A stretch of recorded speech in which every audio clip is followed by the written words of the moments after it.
All right, joining us today on the Pirate Radio Live, our weekly chat with the Hall of Famer Brian Bailey, WNCT Channel 9 Brian Bailey Show, returning this August on Pirate Radio, but a little summer vacay for the Brian Bailey Show. Summer vacay. How's your, spring, summer going so far? So far, so good. We're getting ready to get into the quiet time right now until August hits, and we get high school football and East Carolina football started up again.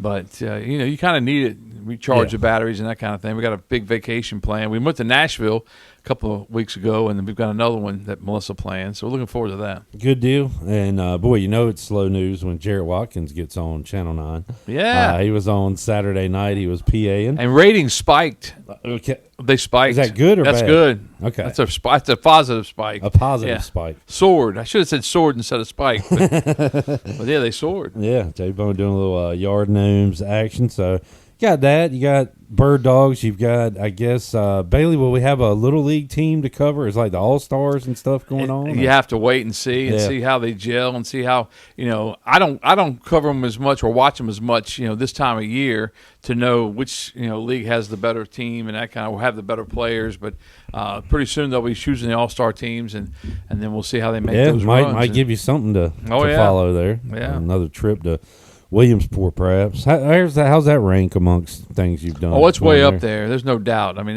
those are two trips that, it's funny because, technology changed so much between the two. I think it was at 99 and 16 or 17, right. I think were the 2 years.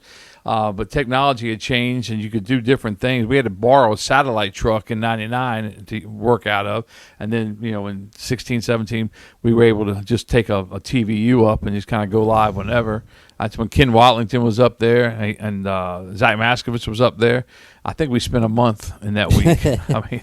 Well, technology changed, but did anything up there, like it's still free to go, right? Yeah, most of the things up there, stayed the same. Although I think they did expand. As far as that goes, there were more games, and they're a tight knit bunch up there now, and we see some of that tight knitness whenever they come here for the softball World Series. They have a certain way they want things done, and that's how they do it. Get that here in Greenville again, right? Mm-hmm. Yep.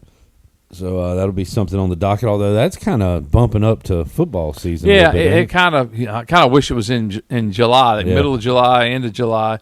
But it bumps with high school football going on and with the start of East Carolina. But it doesn't get overshadowed. And you remember last year they had all the hurricane weather problems, and they moved it over to East Carolina, and they did a great job, getting that thing in. So. Brian Bailey joining us. Bailey, I got some football nuggets for you here, but. All right. First, little baseball talk, and East Carolina has lost over a dozen into the portal from the baseball team, but have brought the core back, if you will. Yeah. And Austin Irby, Ethan Norby, a big part of that. Jack Herring today was announced that he would be returning. Colby Wallace. Who did I leave off, Jarrett? But there is a nice group of Pirates returning, and that's big because nowadays – if you can get your core 5, 6, 7 guys back, that's a good starting point for the next season. It really is, and that's what you basically have to do. I mean, you're going to lose some, so you have to take that core and just build around it. That's what you have to do. You watch any baseball this weekend? Oh yeah, I really enjoyed it. I tell you, I watched North Carolina play, and I really thought that's a team that could win it all. Obviously, they were the 5 national seed, should have been seeded higher. They were ranked number 1 in the last poll. And they dominated Arizona in Game 1, but you let a team hang around, and we've seen it so many times, and it's hard to get there. And people laugh when I say things like if the Pirates, they're going to get there one year, and when they get there, I think they're going to make some noise, and they could win the thing. And people say, well, but you look at the teams that are involved, and East Carolina, as bad a season as it was this year, and it wasn't horrible, but it wasn't a good season for East Carolina.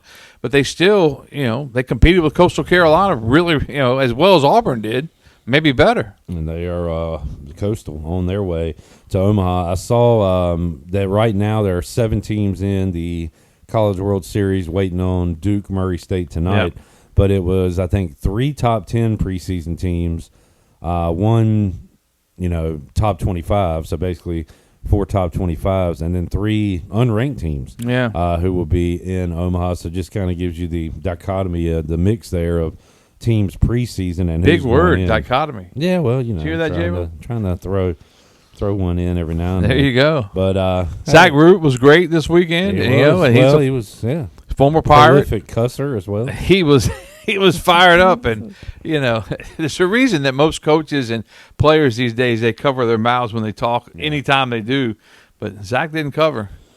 Yeah, you get one of those conference games in a super regional and things get a little heated. Yeah, I reckon. And Arkansas woo pig suey. Moving on. How about the Dookie? What an odd, super regional winner take all coming up tonight with Murray State, the Racers, and Duke. And I have heard from a lot of folks that is not the best ballpark to watch a game at, but sound like the Duke folks this weekend were packing it out. Yeah, they were. I saw some highlights, and I know that it was a big crowd. And you look at Murray State. Did you see their logo on their hat? I had to look it up. I had to Google it to see exactly what it was. But it's a horse running a race, right? Okay, yeah, I need to take a closer look at that. Yeah, to me it was odd, but the Racers. Yeah, the Racers and the Pacers right now. I've watched more Stanley Cup final than I have NBA finals, and it's about 5 minutes to 1 minute maybe. Really? But I've watched overtime of the Stanley Cup final and have not watched any of the NBA finals so far. How about you? I watched most of Game 1. At least I had it on the TV. I was working for Game 1. I kept keeping my eye on it because I cut the highlights early and had them ready to go because we had a lot of things going on that night. And then I kept my eye over there, and then I saw the last-second shot. And I was going to see, did all your highlights have the Thunder winning the game? We were it basically had it that way until that last shot, so we changed them up and got them on the air at the right time. But yeah, it was I did watch that one, and I watched most of Game 1 for the Stanley Cup Finals. I didn't watch much of Game 2, except I did watch some of the overtime. So I know I've asked you this before, and you had. Were you on live with the Hurricanes, or you were doing a video when the Hurricanes won in overtime? We were live. Yeah, we were live. Do you recall any big moment in sports happening when you were live and you had to? No, because it's so odd that usually you're at the event that you're really covering, which we were. Yeah. But it was one of those things.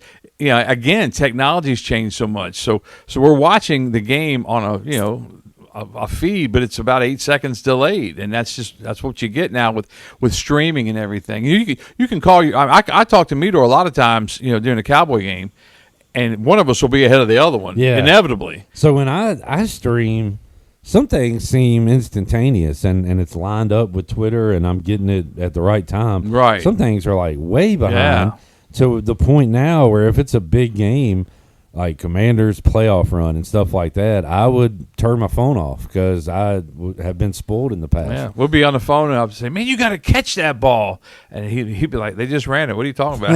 I said, "Well, wait a minute. They're going to throw one and somebody's going to drop it." Yep, you got to be careful with that. All right, speaking of a little football here. All right. On Friday, we ranked the ECU schedule football, easiest to toughest games, and it turned out to be in kind of 4 quadrants here. You've got you got to win these games. The 4, we got Campbell, Tulsa, at Temple, Charlotte. I'm reluctant to put Charlotte in there. You put Charlotte in there? Because they kicked our butt twice. I didn't want to do it. They did. You need to win that game to have a winning season. Yeah. I agree with that. It's not going to be easy because it's Charlotte, and for whatever reason, Charlotte has the Pirates' number right now, but maybe Blake Harrell can turn that thing around. No more Biff. So yeah, that's that good was the too. Difference. The middle part of that, the middle meat was at FAU Army, and we got Army there because they're losing their quarterback. And look, I know we haven't had a lot of success against those military academies. Who else is in the middle? At Coastal and at UTSA. Well, go to the top so I can figure this thing out. 'Cause I know you got BYU in the top, State in the BYU top. is the toughest game. We got at State second toughest, at Tulane third toughest, and then Memphis.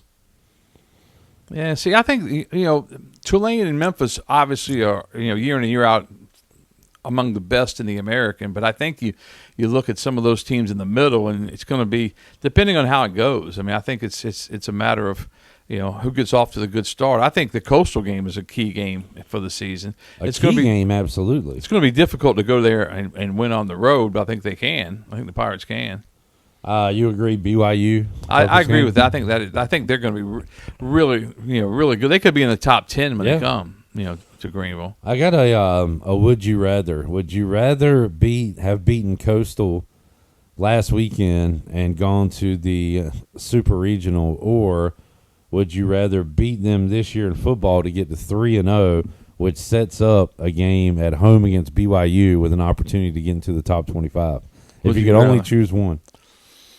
I think I'd choose the baseball. Wow, okay. Regional. I think I'd choose that, and I'd go. If I had to sacrifice, I'd go 2-1 and win some other games in football. But okay. I think I'd do it that way. All right, fair enough. Thank you. Thank you for answering honestly, Bo. No problem. As we gear up for another Pirate football season, looking forward to that, and also Touchdown Friday. Looking forward to some Touchdown Friday, BB. Can't wait for that. How many years you've been doing Touchdown Friday? Man, we count them up, and it's like I have to start off with this is I think it's my 42nd actual football season, because you get credit for that first one, and because we just finished my 40th anniversary last October, and it's like I got here in '84, like '86 or '87, we did an extended high school football show called Sports Center 9 Extra. And we did expanded highlights on Friday and expanded on Saturday. And that evolved into Touchdown Friday, which I think was in '88 or '89. And we had a different logo, obviously. We had a different look and done different things with it. But it's proved to survive the test of time so far. It's become a landmark here in Eastern North Carolina. We were talking to Zach the other day about when sports anchors come in and when they leave. And you got to figure something out where the contracts don't run up right in football season. It's awful for the sports team, right? What happened, like I think it was 3 people ago, but this person got a job outside the business and wanted to get out of the business, so he actually broke his contract in September. So that's how it all started. With the new cycle started. So the new cycle started, and when I'm and you can't convince the higher ups instead of going 2 years, go 2 years and 4 months, because that way you can get through it. But we'll get through this one somehow.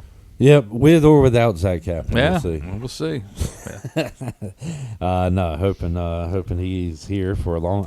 I said the other day on the show, I hope he's the next Brian Bailey. Yeah, did I mean it? I don't think he wants to be the next Brian. He wants to be the next. I think. Well, when you're that age, I was the same way. You look around, and I remember applying for a job at WRAL when I was 22, 23 years old, and I was up for a job in BTV in Charlotte and up for a job in FMY in Greensboro at times, but they didn't work out, and lucky for me they didn't, because I did a lot better here than I probably would have done there. Well, what I meant by that was him get divorced and remarried. Yeah, well, that too. Be a cantankerous old man. Get off my lawn. People were we saw a fired up, not fired up, but a very I don't know what the word I'm looking for is, but the attitude you had last weekend, Bailey, people really enjoyed. Kind of you handled that, with the coach and everything. Oh, I was going to say, where are you going with that? I guess you were very you had a lot of journalistic integrity there, Bailey. Well, it was just one of those things. I think it's easier when you know parts of the story, right? Than if you don't know parts of the story. And I thought I knew a lot of the story. First-hand account, right? I mean, I was there for part of it, and I knew some of the stuff. And that was really just every time you think I've seen everything in this business, something like that happens. Yeah. And at first, I thought it was one of those things that blew up quick and it'd be gone. And then it kept on and on and on. And then apparently, I found out it was going on for about a half an hour before I walked up. But the funniest part is one of those videos, like you see me waddle up there, like I was just woohoo, whistling and just kind of getting through the morning. Enjoying your morning. Yeah, it was a beautiful day. And they have a great complex down there, they really do. I walked over to the football stadium, and they've taken all the turf off. It's all gravel on the field, which is really bizarre looking when you're in a football stadium and it's all gravel on the field. So speaking of the facilities, does Scales have any sentimental value to you? Yeah, it does a little bit, because that was a great building back in the day. I mean, that's where, before I got here, that's where the coaches were housed and different things like that. And I remember there are 2 special needs adults. One of them had passed with their brothers, and one of them has passed away, Billy and George. And I think it was Labor Day. And we had a press conference, and we were outside of Scales. And I thought, and they're special needs adults. They were I guess I'm 62. They're probably 10 years older than me. So back then I was 32 and they were 42. But I say, hey, fellas, I think we can sneak in and steal a couple of yearbooks. You know the books that came out every year. They used to do every year. I said, let's go get one. I'll get one for both of them. Let's go get them. So we snuck in and we got them a couple and got them out. Well, I didn't think that they were gonna never forget that moment, and they still ask me about that moment to this day. That's awesome. Yeah. So I remember going to Scales Fieldhouse with that, and it was Booger Scales. I mean, I'm one of the few around town that remember. I mean, a lot of people, older people, remember, but Booger Scales. He brought me into his office. He was selling me insurance, and he brought me in his office, and he had all these pictures on the wall on this side, and all these pictures on the wall on this side.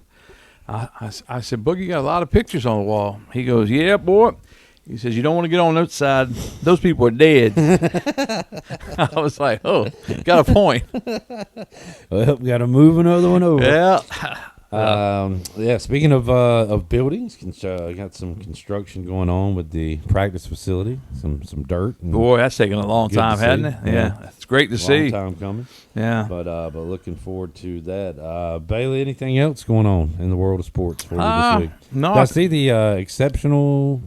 We had our last game was on Saturday. Okay, yeah, great. And I went back and I hadn't even thought about how many years I've been doing it. And a lot of people think that I was doing it because Bella was playing in it. But I was coaching, and then we invited Bella out to the team like year 3 or year 4. But Rhino, my son, and I started the year after Caitlin graduated. So I was so busy with her softball and coaching those girls that the next year we were looking for something to do. And Rhino had stopped playing baseball. He was on the golf team.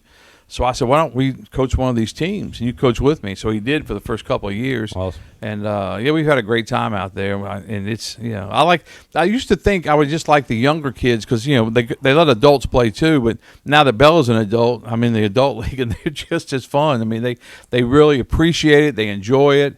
And they have a good time out there. Good stuff. Check out Brian Bailey and the crew, WNCT Channel 9 Sports. And, Bailey, we'll talk to you next week. Sounds good.